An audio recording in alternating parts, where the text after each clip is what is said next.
gising nito. Oh. Anong oras pa lang? 4 pa lang ng umaga. Nagising siya kasi nagugutom na si Thor.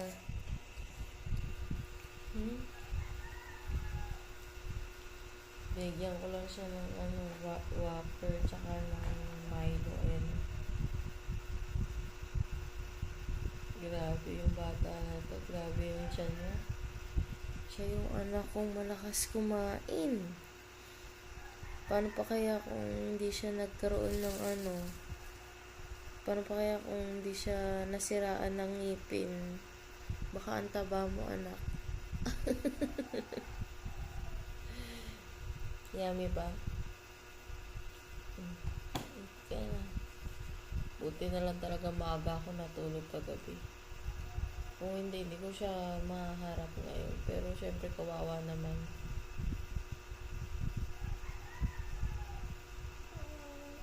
Yes. Makati na naman yung tuhod mo. Sinait ka na.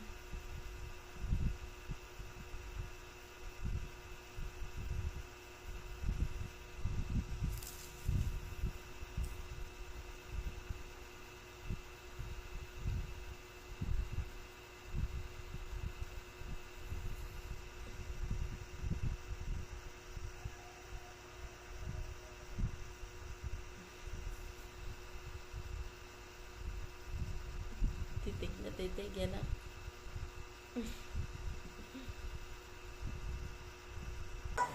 Bro, ito na yung phone mo. Oh.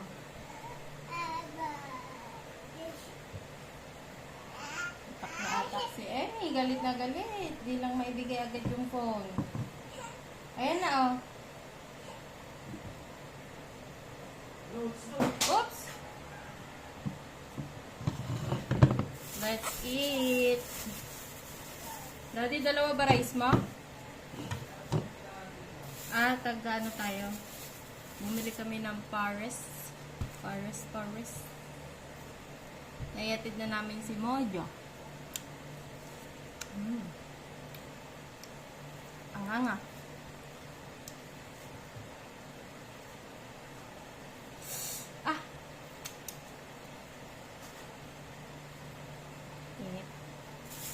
Init naman ito. Ngayon ka din ba magpapa-car wash? Ayun, car wash.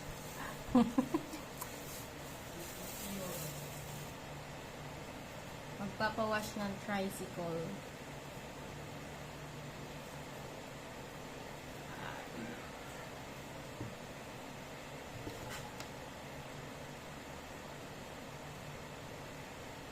Ba't may taba tong iba?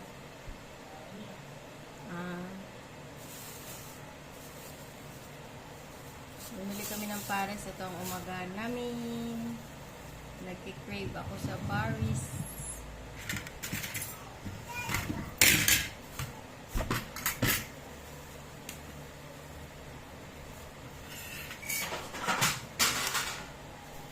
Lechon Paris to. Lechon Paris.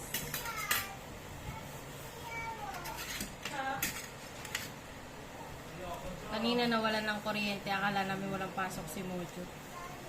Pero nung bago siya magbihis, nagkaroon ng kuryente. Kaya pumasok siya.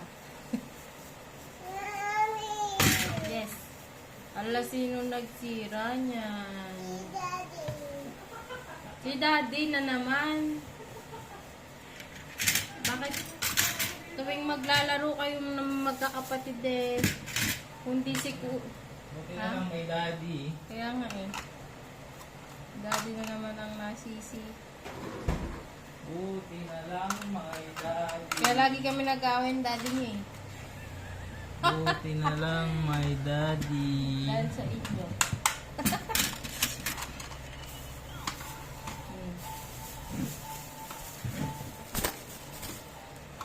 Ito sa akin. Parang auntie ng sabaw. Hindi ka naman nagsasabaw, di ko na pinalagyan. Hindi, yun sa'yo. Hindi, konti na lang din. O sayang lang din, bigay na lang yun sa iba, diba? Kaya hindi ko naman pinalagyan.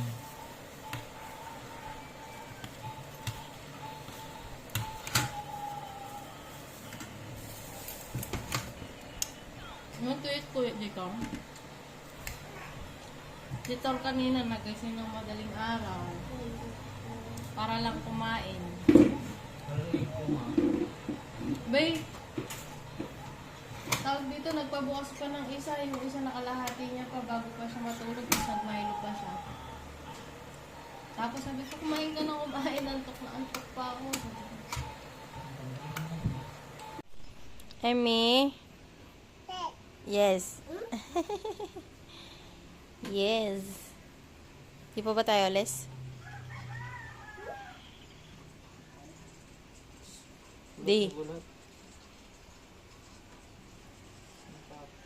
Di pa tayo alis? Oo, malaglag ka. Ito yung itsura mo.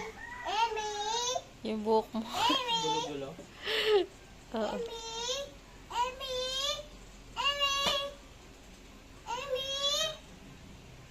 Gikol mo sa Emmy. Emmy! Nagalit si Emmy.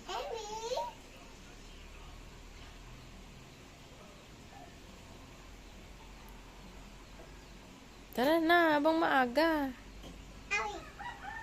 Daddy.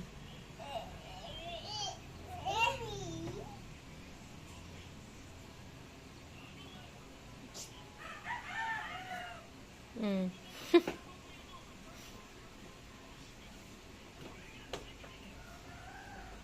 Loadin mo muna to.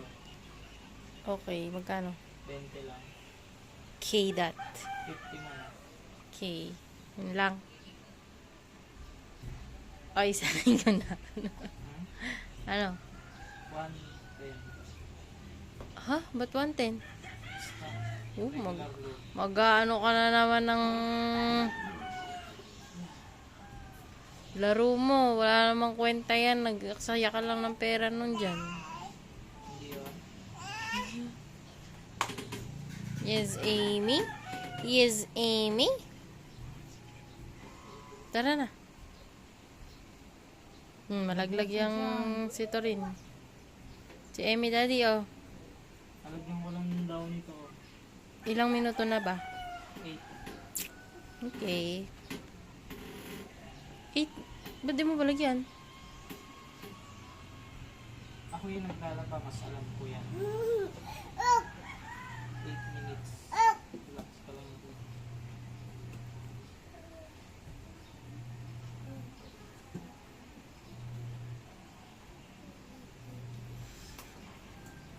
Oo, sige, malaglag ka dyan, par.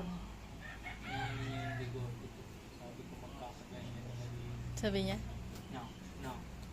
Hindi ko meron na nga ako. Oo, ikaw yung bata pa, may ano na. Nagkakaganito ka din. Oops! Wala si Amy. Lolo. Oops! Anak, isayad mo yung paa mo. Uy, walang alinlangan eh, 'di ba nakatayo siya, bigla siyang umano doon, hindi niya alam kung makukuha niya ba yung pagbagsak niya. Ito mo papakita ko sa iyo, daddy. Wow, butterfly ba yun, Torin? Ha? Ay, wala na. Ayun. Tuntua sa butterfly ah.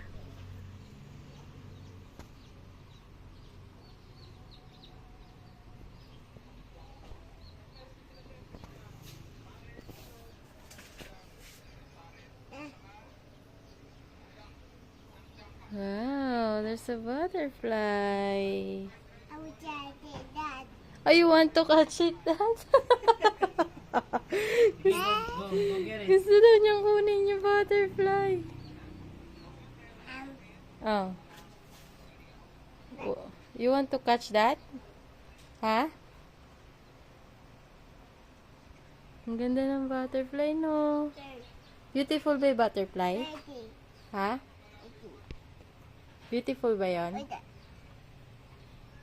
Wala na. Kukunin mo kasi siya eh. Ayaw niya na tuloy magpakita sa'yo.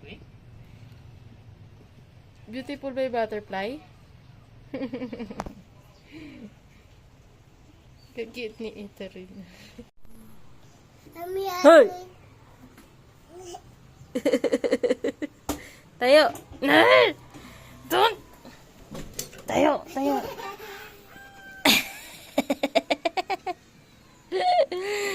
Hoy! Tayo ka dyan! Talaga naman.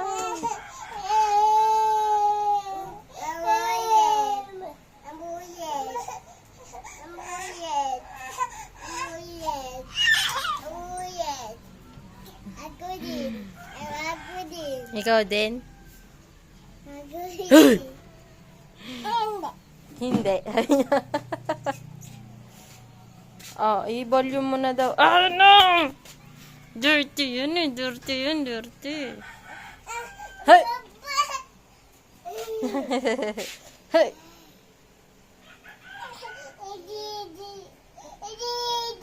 Didi. Tayo kayo dyan ah. Dirty dyan. Malikabok. Oh, get your phone, Emmy. Shh. Sige na, halika na. Saan tayo pupunta? Tingnan mo si Emmy. Oh, nagbubukas na agad ng pinto. Excited po sa excited.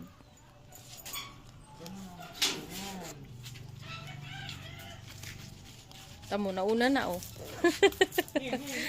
I will close na anak. Sige na, ako na. Oh, sige, ikaw na. Siya na daw.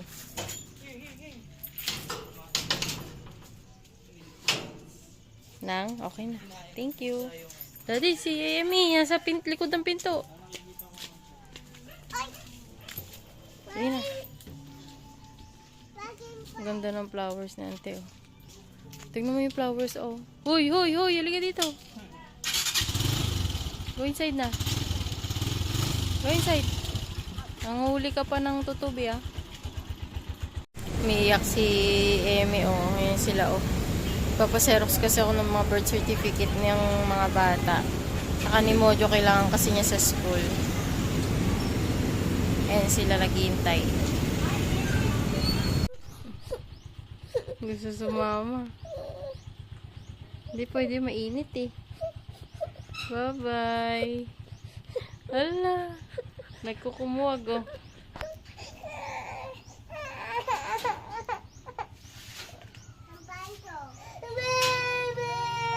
Ano, YouTube, wala naman na kayo si Emmy. Andito kami sa bahay, o bumalik kami kasi napakainit na sa labas. Si daddy na lang mag-isa umalis. Magpapaano kasi siya ng ng motor, magpapa-tune up. Magpapapalit ng oil, magpapa-change oil. I-throw mo to. Dari, sobrang mainit dun sa labas ngayon. Yung mga bata baka hindi kaya ninyo init. Ikaw din, anong gagawin mo? Si Emmy gusto pang umabol. Papanoodin ko na lang sila para malibang. Si Kuya Mojo nasa school pa. Manood ka na lang, ha? Napakainit. Kasi kami kanina nagpa-xerox ng mga birth certificate namin sa ni Mojo. Kasi si Mojo kailangan niya sa school. Yung sa amin naman, kaya ako pina-xerox kasi plan namin magpa-passport. Since may ID na ako ng Philippine National ID, tsaka meron na rin akong ID ng tawag dito. Excuse me, anak. Driver's license. Pwede na ako magpa-passport. Noon kasi hindi ako makapagpa-passport gawa nga ng wala akong mga ID. Kailangan nga ng ID. Just in case lang naman ang passport kapag kunyari gusto namin umalis. Parang matry din naman ba? Malay mo in the future may pagkakataon, di ba? Ay, sino ba yun, no? Nandito ako ngayon sa sa room. Sa kabilang kwarto, sa table ko. Nag-live kasi ako kanina. tatapos ko lang din mag-live. Nag-live ako sa TikTok. Nagbebenta kasi ako ng cream para sa mga may skin problem. Ganon din, tsaka itong mga bago. Nagbebenta ako ng mga ganyan. Nag-a-affiliate kasi ako sa TikTok. Libangan ko lang yung pag-a-affiliate sa TikTok. Kumbaga, parang pag may free time ako, kahit pa paano nakakuha naman ako ng commission, hindi naman nasisiro kapag nagla-live ako. Kaya nakakatuwa pa rin. Libangan ko lang yung extra income ko, no. Tapos ngayon, magpaplano ako ng ulam namin for next week. Kasi Friday na bukas, parang nangyayari, reset ko na Friday para sa mga pagkain namin for the whole week. So, bali Friday yung magiging yung reset namin. Dati kasi every Tuesday. Tuesday talaga ako namimili. Lahat ng mga pagkain na kailangan namin for the whole week, yun, binibili ko na ng Tuesday. So, naging Friday na siya. Friday na ako namimili. At nagbabudget na ako ng Wednesday or Thursday. Pero ngayon pa lang ako magbabudget. Ngayon di ko pa alam kung ano ulamin namin for the whole week. Kasi iniiwasan ko kasi makakain ng mga meat na sobra-sobra. So, minsan paulit-ulit na lang yung mga ulam. Parang na din na yun at yun na lang. Kaya minsan nagbaplano talaga ako. Kaso, hindi naman kasi ako ganun kagaling magluto. Minsan si Patrick na ngayon nagluluto eh. Since nagkaroon ako ng health conscious, parang mas gusto ko nang magbawas sa pagkain. Pero hindi ko nga maiwasan kasi nga nagpapa-breastfeed ako dito. Kaya kailangan ko pa rin kumain ng kumain. So, magpaplano ako ngayon ng at least 7 days. Pero kasi, mas gusto kong kainin this for next week, puro isda lang din talaga. So, yun pa rin, bangus, galunggong, kung nakikita yung mga nasa past video ko, yun yung ulam namin, galunggong, bangus, pero meron pa nga kaming galunggong dyan, di pa siya naubos. Tapos, kinain ko lang din kahapon. Kinain namin kahapon. Yes, yung natira naming bangus na pinirito ko kasi hindi man kumain si Patrick. Kapag meal plan na ako and yung uulamin namin for next week, tsaka yung mga pamimilin ko tomorrow, eto na siya. Ilalagay ko na lang dito sa gilid ko. So, yung food for next week is simula siya bukas, Friday kasi. Ayan, tokwa na may mayo. Yun yung paborito ko na niluluto ni Patrick. And gusto rin siya ng mga bata. And then, yung Saturday, adobong pusit. Ayan, para maiba naman, karoon tayo ng seafood. Ayan. Sa Sunday naman, chop suey. Sa Monday, sipo egg. Ayan, ako nagluluto ng mga yan. Minsan si Patrick. Pero, ayan ya. Sa Tuesday, beef. Nag-steak kami ni Patrick para treat lang namin sa sarili namin. Pagka hindi kami masyado kumakain ng mga karne, yan. Kumakain naman kami ng beef steak. Or siya mismo yung nagluluto na. Masarap siya magluto ng steak. Tapos, Wednesday, bangus, ayan. Tapos, Thursday, galunggong. Ayan. Para, kahit pa paano, nandun pa rin yung bangus sa kay galunggong, pero, malayo pa. Hindi pa ikukonsume agad. So, yun yung meal plan namin. And then, kasama dyan, hindi nawawala for the whole week. Hindi nawawala dyan yung itlog, isang tray. Yes. Yung itlog, isang tray, yung apple, yung banana, at saka yung grapes. Ayan, hindi yan nawawala sa mga pagkain namin for the whole week. Yan na yung mga fruits na hindi nawawala sa cart namin kasi yan na yung mga paborito ng bata. At saka sinasama ko sa mga iniinom namin ni Patrick, kinakain namin. Tapos, water refill. Tapos, bukas din, i-add ko din na makabili din ng isang sakong, hindi may isang sako, kalahating kaban or 25 kilos ng bigas. Kasi, paubos na yun nando sa lalagyanan namin. Tapos, naubos din yung stock namin dito sa bahay. Kasi, nag-i-stock talaga kami nun. Hindi talaga kami nauubusan. Pero ngayon, naubusan kami. Kaya, bibili rin ako bukas ng bigas. Yun lang naman for the whole week. Hindi naman whole week yung bigas. Siyempre, hindi yan nauubos ng matagal yan bago maubos sa amin. Tapos, yung mga iba na binibili ko dito, katulad ng beef at saka ng adobong pusit, 1 kilo man yan bibiling ko. Pero kalahati lang yung nagagamit ko. Tapos yung bangus, ay yung beef naman, 4 yan, pero tag-isa lang kami ni Patrick. 2 yan. Tapos sa mga bata, nagluluto na lang kami ng chicken. May chicken pa kami dyan sa rep. Ayan. Yun yung food namin for next week. Tapos, bali ang budget talaga for this week is nasa 1,500 lang. Kung susumahin, lumagpas kami sa 1,500. Pero kasi, yung iba dito nga, may matitira pa. Pwede pang for next week. Diba? So, yun, bukas, mamimili na ako. Ito na yung bibiling ko na mga kailangan ko para bukas. Yung iba kasi, nandito na sa bahay. May mga sangkap na nandyan lang. Mommy. Hindi na kailangan bumili ng iba pa. Yun lang naman yung